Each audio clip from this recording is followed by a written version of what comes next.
Olá, estão a ouvir o 17º episódio do podcast Em Diálogo, hoje com Renata Alves.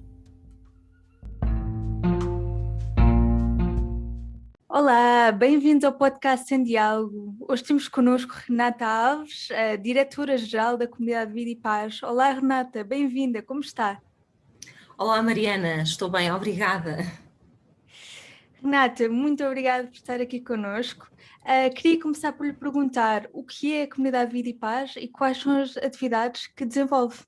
Antes de mais, também gostaria de agradecer o convite para podermos estar aqui a abordar um pouco e dar a conhecer a nossa instituição.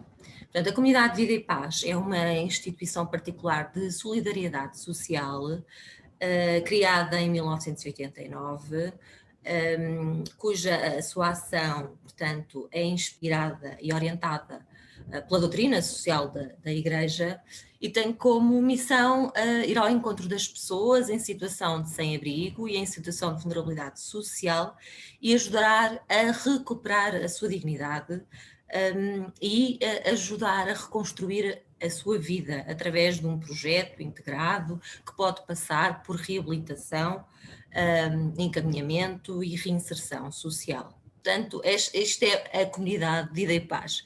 Depois, obviamente que, tendo em conta que no início da sua atividade, que foi, de certa forma, inspirada também por um grupo de pessoas voluntárias que iam ao encontro das pessoas em situação de sem-abrigo, perceberam que muitas das pessoas apresentavam problemáticas do foro das dependências, nomeadamente toxicodependência ou alcoolismo, e tendo em conta, portanto, esses diagnósticos que eram muito comuns, a instituição foi criando algumas respostas para a reabilitação de pessoas que apresentavam este tipo de patologia. Tendo em conta isto que acabei de referir, a comunidade, portanto, criou duas comunidades terapêuticas, portanto, para tratar as pessoas ao nível das dependências, com capacidade no total para 135 pessoas, sendo que uma está instalada em Fátima e outra na Venda do Pinheiro. Portanto, o tratamento das pessoas funciona num regime residencial, portanto, têm um acompanhamento biopsicossocial e espiritual, todas as pessoas que são integradas, e o objetivo final é a reinserção social. Por outro lado, a instituição também percebeu que muitas das pessoas que acabavam por passar por estas respostas apresentavam muitas dificuldades ao nível da autonomização e apresentavam também comorbilidade em termos da saúde mental associada às doenças do foro físico. E então criaram, na altura também fomos criando, aliás, duas comunidades de inserção para integrar então pessoas com mais dificuldade em termos da sua autonomia e que possam continuar a desenvolver as suas competências com vista a uma reinserção social. Por outro lado, temos muitas, ou algumas, aliás, respostas, mesmo em termos de reinserção, falamos de apartamentos de reinserção. Portanto, quando as pessoas terminam o seu tratamento numa das nossas respostas, podem dar seguimento e serem inseridas num apartamento de reinserção. Nós temos 7 apartamentos de reinserção, desde Leiria, Venda do Pinheiro, Torres Vedras, São Pedro da Cadeira, Parede, Odivelas. Portanto, temos estes apartamentos que permitem, depois da pessoa ter passado então por um programa de reabilitação, poder ser reinserido. Temos ainda a intervenção direta com as pessoas que estão na rua. Portanto, nós temos um centro de intervenção que se designa como centro de intervenção de primeira linha, que integra várias estruturas. integra 2 unidades de acolhimento, que de certa forma o que fazem é a avaliação e o encaminhamento para as outras respostas da instituição ou outras externas à instituição. Portanto, uma a funcionar na Amadora e outra em Lisboa. Temos 3 equipas técnicas de rua a funcionar também, portanto, uma em Lisboa, uma na Amadora e outra em Loures. Recentemente começámos também a intervir em Odivelas. Depois temos ainda as equipas constituídas pelos nossos voluntários, que são as equipas das voltas da noite,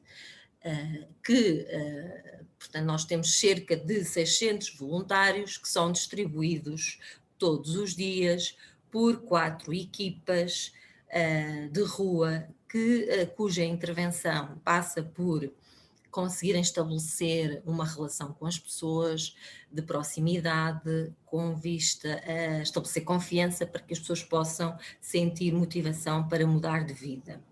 Portanto, nós atingimos cerca de 100 pontos na cidade de Lisboa e um também na Amadora, e são estas equipas constituídas por voluntários e que estão distribuídas nestas 4 voltas que todos os dias do ano, em 4 itinerários diferentes, vão ao encontro das pessoas e sinalizam depois estas pessoas para as nossas respostas de acolhimento, com o objetivo de perceber qual a problemática da pessoa e que projeto de vida pode ser definido em conjunto com a pessoa para que ela possa sair da situação de sem-abrigo ou da situação de vulnerabilidade social. Certo, então podemos dizer aqui que as equipas da Volta da Noite, com os voluntários, são o início do processo das respostas da Comunidade Vida e Paz. Exatamente, portanto, as equipas voluntárias e as técnicas, não é, acabam por ser o primeiro, portanto, estabelecem o primeiro contacto. Não significa, porém, que outras pessoas não possam, sem ser contactadas pelas nossas equipas, não sejam, portanto, acolhidas nas estruturas que referi há pouco, quer na Amadora, quer em Chelas, para poderem ser acompanhadas e encaminhadas, porque não recebemos, ou aliás, não sinalizamos só as pessoas que estão na rua, mas muitas das vezes também de entidades que nos encaminham e entidades parceiras, sejam elas públicas ou sociais, com o objetivo de podermos reabilitar, reinserir as pessoas, não é? Certo. Falamos aqui nas equipas de voluntários, nas equipas técnicas, que têm mais proximidade com as pessoas que estão nas ruas. Por vezes esta questão de pessoas em situação de sem-abrigo acaba por estar um pouco mais escondida, ou mesmo que esteja presente, não se conhece muito sobre esta realidade. Afinal, o que é que se passa nas ruas de Lisboa? Qual é o panorama a nível de pessoas em situação de sem-abrigo? Mariana, nós podemos aqui falar em 2 panoramas, provavelmente o antes e o pós ou durante pandemia.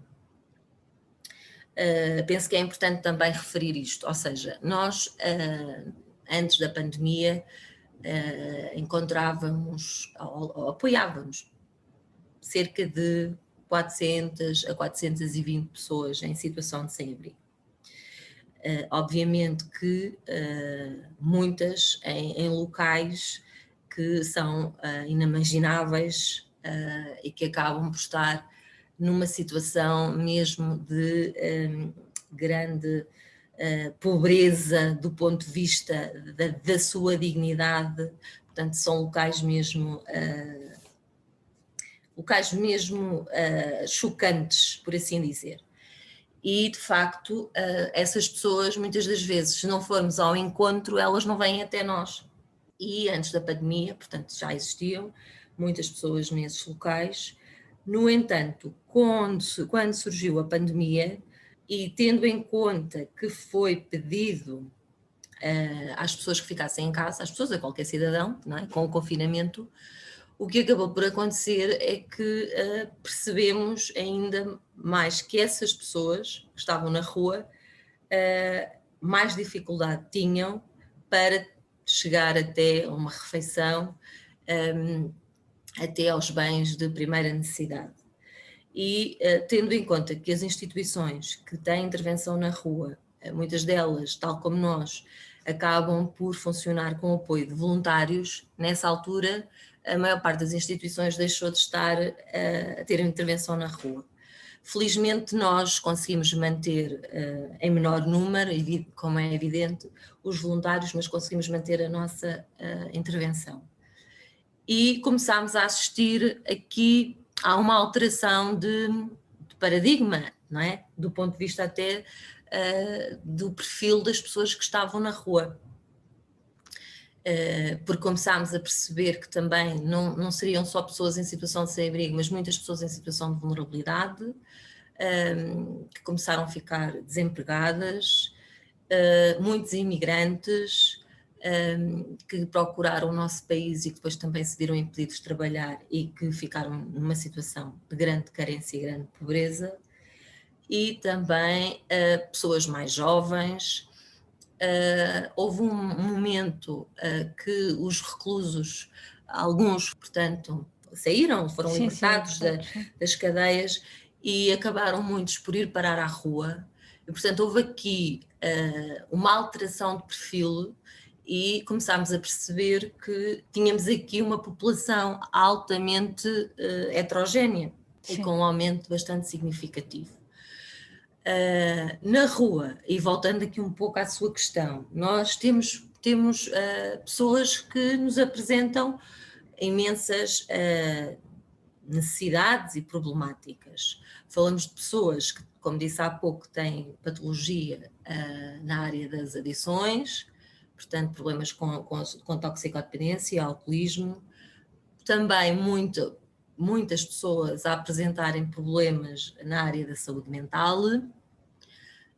Depois temos a questão do desemprego, temos a questão dos problemas, daquelas pessoas que estão com muitos problemas judiciais, que não têm documentação, que estão algumas ilegais. Portanto, assistimos aqui a um conjunto de muitas variáveis e de pessoas com perfis bastante diferentes. Infelizmente, com o manter-se da pandemia, temos verificado que estas pessoas têm, portanto, para além de muitas terem procurado ser inseridas em centros de alojamento que foram criados pela Câmara Municipal de Lisboa, na altura, quando foi da primeira fase da pandemia, continuamos a ter muitas pessoas na rua. E para termos uma ideia, portanto, se em 2019 nós estávamos a acompanhar cerca de 420 pessoas, como referi há pouco, em 2020 passámos de 420 em março, no final de março, portanto, do início de março para o final de março, para cerca de 800, ou seja, nós distribuíamos 420 ceias diárias e passámos em 2 semanas a ter que distribuir 800. Entretanto, com o abrandar ali em maio, junho da pandemia, e com o restabelecimento também das equipas de outras instituições, percebeu-se claramente que as pessoas estavam a ser apoiadas ou estavam a voltar a ser mais apoiadas. Hoje em dia assistimos novamente a um aumento muito significativo e nós neste momento estamos a apoiar ou estamos a distribuir entre 560 a 600 ceias por dia. Portanto, o cenário aqui é bastante diferente, tendo em conta um cenário que existia antes da pandemia. Então, também é importante aqui falar que sem-abrigo não são só as pessoas que têm consumos, mas pode ser qualquer pessoa, como referiu, que quer seja imigrante ou pessoa em situação de desemprego. É algo que pode acontecer a toda a gente, certo? Certo. isso é muito importante, Mariana, porque o que acabou de dizer, porque de facto nós temos assistido nos últimos tempos a situações de pobreza e situações de pessoas que acabaram por se ver impedidas de ter o seu trabalho e de ter recursos financeiros para manterem as suas responsabilidades, e a solução não é que não é solução, a única alternativa muitas das vezes é a rua. E isto pode acontecer a qualquer pessoa, não é? Portanto, nós vimos pessoas que vêm da área do turismo, da restauração, das artes, muitas das artes, que de um momento para o outro se viram impedidas de fazer face às suas necessidades e conseguirem ter uma vida digna, e acabaram por se encontrar numa situação de sem-abrigo ou de grande vulnerabilidade. Também temos neste momento, por exemplo, pessoas que, apesar de manterem ainda as suas casas, não têm condições financeiras para suportar todas as despesas e acabam por recorrer, portanto, aos apoios e às instituições, e vão até às nossas equipas obter uma ceia para poderem, de facto, muitas das vezes, matar a fome que têm, não é? Infelizmente falamos disso, mas este é um aspecto que deve ser muito refletido, porque é importante que qualquer cidadão tenha consciência que pode vir a estar numa situação destas, não é? Exato. E que não é um problema de todos, na verdade, é um problema da Sem sociedade em geral. dúvida, sem dúvida. Muitas das vezes a tendência é ignorar e fingir que não se está ali a passar nada ao lado, não é? Sim. Mas de facto o problema é de todos, a responsabilidade da solução do problema é de todos, e é importante que as pessoas consigam perceber isto, e muitas das vezes a discriminação e os juízos de valores que são feitos é porque as pessoas não têm consciência que algum dia poderiam vir ou podem vir a estar no lugar daquela pessoa. Certo, certo. Aqui a empatia também é muito importante, Sem como é em dúvida. todas as áreas da vida, mas sem dúvida não estigmatizar as pessoas sem abrigo, porque nós nunca sabemos o dia da manhã. Agora, outra questão que eu tinha aqui para si é que às vezes quando se fala de sem-abrigo, fala-se muito em homens sem-abrigo. O que é que se passa com as mulheres sem-abrigo? Nós vemos às vezes, mas elas existem. Porquê que se fala mais dos homens sem abrigo do que das mulheres sem abrigo? Porque de certa forma há um maior número de homens em situação de sem-abrigo do que mulheres. Mas existem. Existem muitas mulheres em situação de sem-abrigo. No entanto, tendo em conta que o maior número são homens, acabam por ser mais referenciados e abordados, não é? Nesse sentido.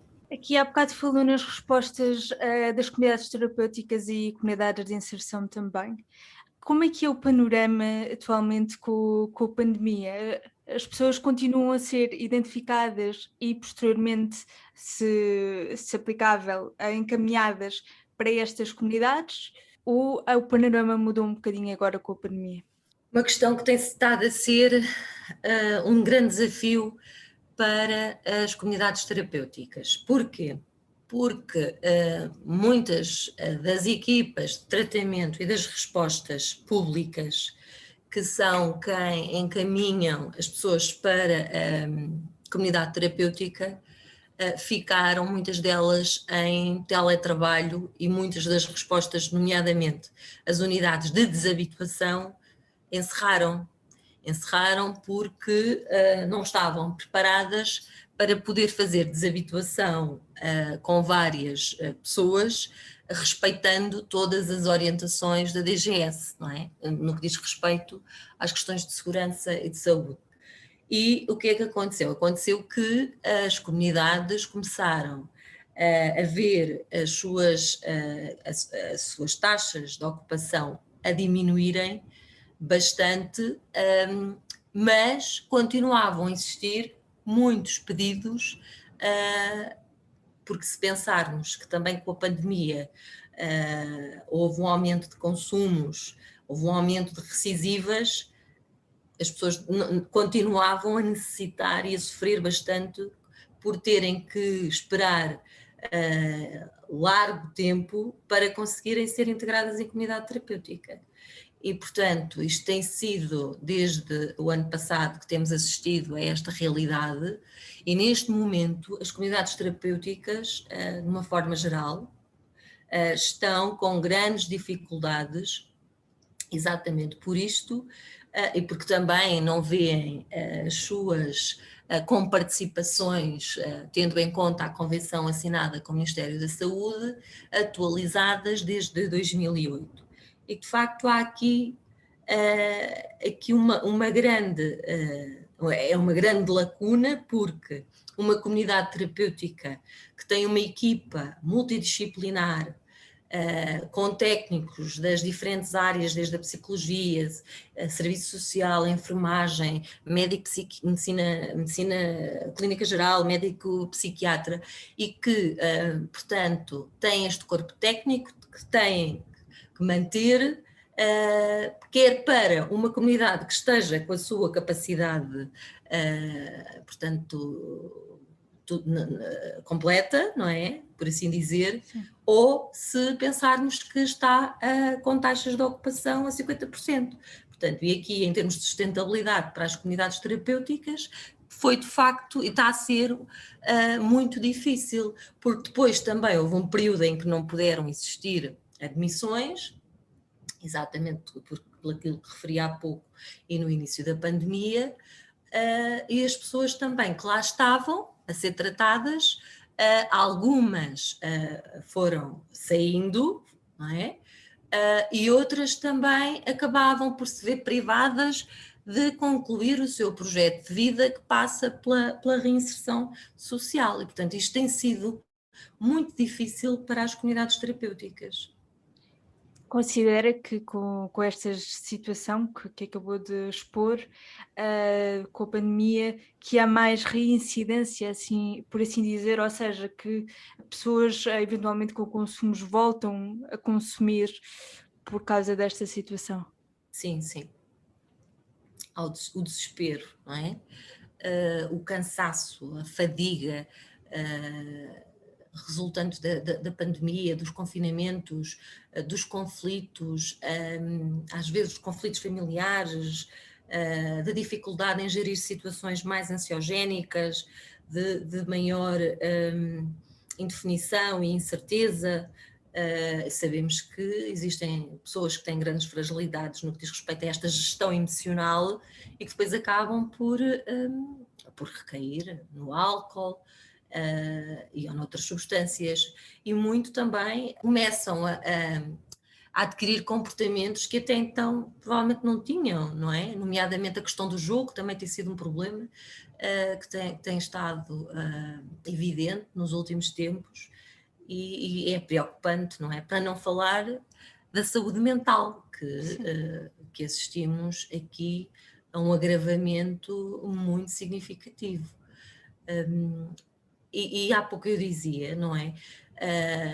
Portanto, as comunidades acabaram por receber menos pessoas para tratamento, mas o número de pessoas aumentou. Portanto, isto é altamente incoerente quando, na verdade, as comunidades terapêuticas tiveram que manter o seu funcionamento normal, tendo que se readaptar espaços, readaptar abordagens, tendo em conta a questão da proteção das pessoas que estão internadas, para que não surgisse nenhum surto, e a grande maioria das comunidades terapêuticas não teve até à data surtos de Covid, portanto conseguiram, através de grande esforço por parte dos seus profissionais, mas também tiveram que fazer, e há pouco eu dizia, para além de não terem apoio financeiro numa fase tão difícil, ainda tiveram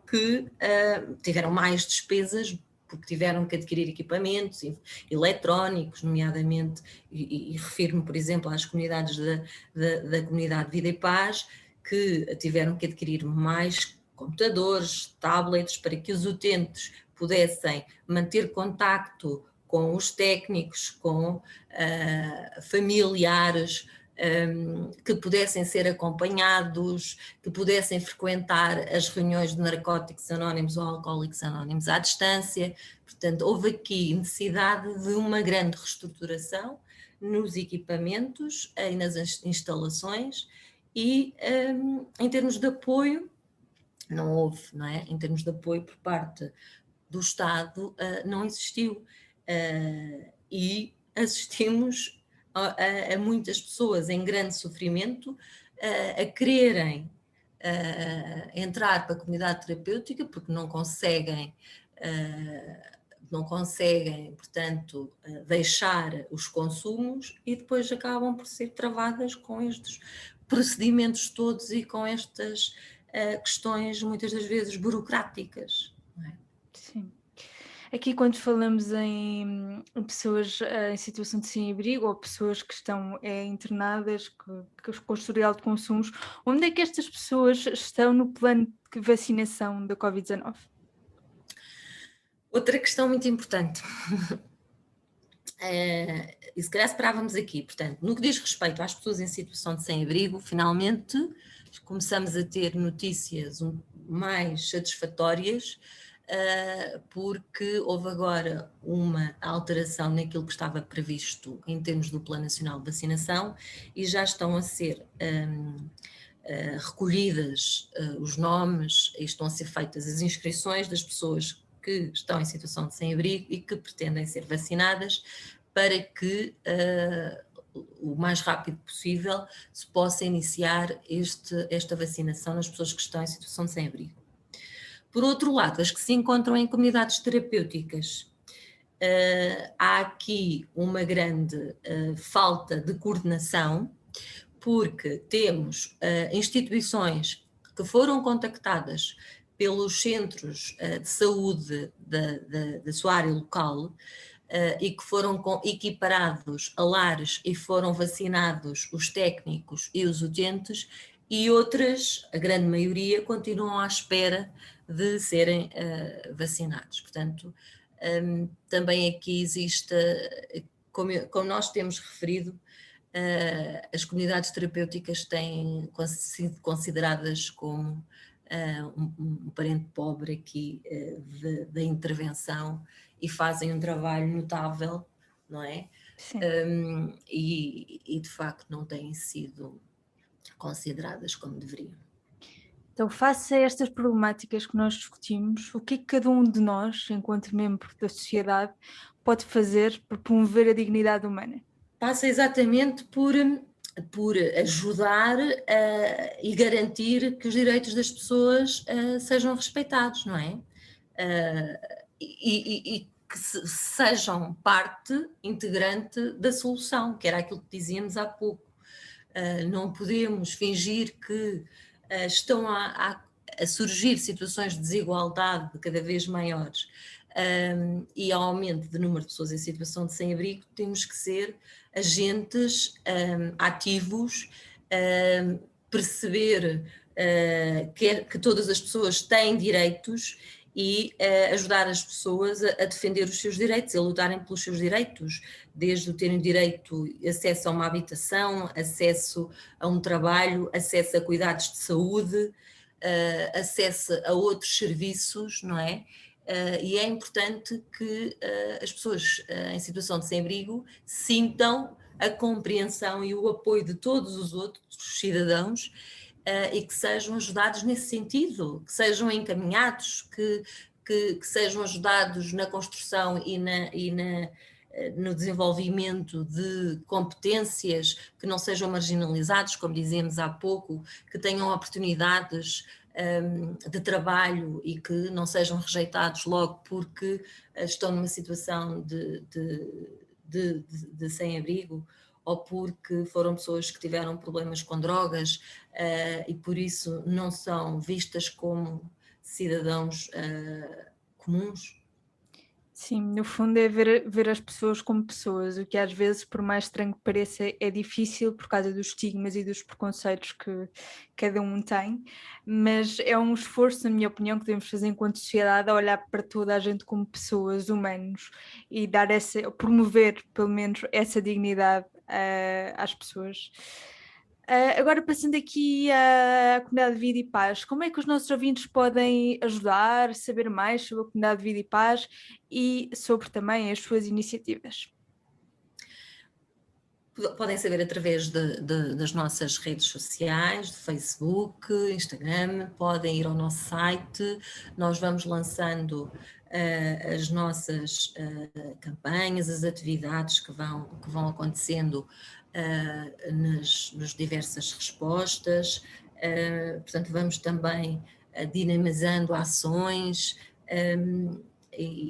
porque para nós é muito importante a questão também de nos reinventarmos e de recriarmos, porque se assim não fosse, seria muito difícil tudo aquilo que temos estado a viver no último ano, e temos contado com um apoio inexcedível de benfeitores, de particulares, de empresas, de parceiros, e para não falar do esforço e da dedicação de todos os colaboradores, sejam eles voluntários e ou profissionais. Portanto, as pessoas podem ir ao nosso site, neste momento temos a campanha também do IRS, podem apoiar-nos, podem também contactar com o objetivo de, neste momento é mais difícil, mas também de poderem vir a participar como elementos ativos nas diferentes áreas do voluntariado, porque eu costumo dizer, é importante não dar apenas e não contribuir, mas perceber, na verdade, a realidade e para onde é que estamos e para quem estamos a contribuir, não é? Certo. E, portanto, existem aqui imensas formas, mas, portanto, indo às nossas redes sociais, Facebook, Instagram e site da instituição, é fácil, estão lá todos os dados que podem precisar. Então sigam aqui a Comunidade Vida e Paz nas redes sociais e acompanhem também o site. A Comunidade Vida e Paz faz um trabalho excelente, acho que é de conhecimento geral, e eu agradeço muito, Renata, por ter tirado um bocadinho do seu tempo para vir cá falar ou em diálogo, e foi uma conversa muito boa. Obrigada, Mariana, mais uma vez nós é que agradecemos, porque, portanto, são iniciativas como esta que mantêm presente aquilo que acontece na nossa sociedade e que pode contribuir para que todos possam fazer a diferença. Muito obrigada pelo Obrigada, convite. Renata. Obrigada. E para os nossos ouvintes, até ao próximo episódio. Se gostaste deste episódio, segue Podcast em Diálogo no Instagram, Facebook e LinkedIn. Divulga e não hesites em deixar o teu comentário. Obrigada!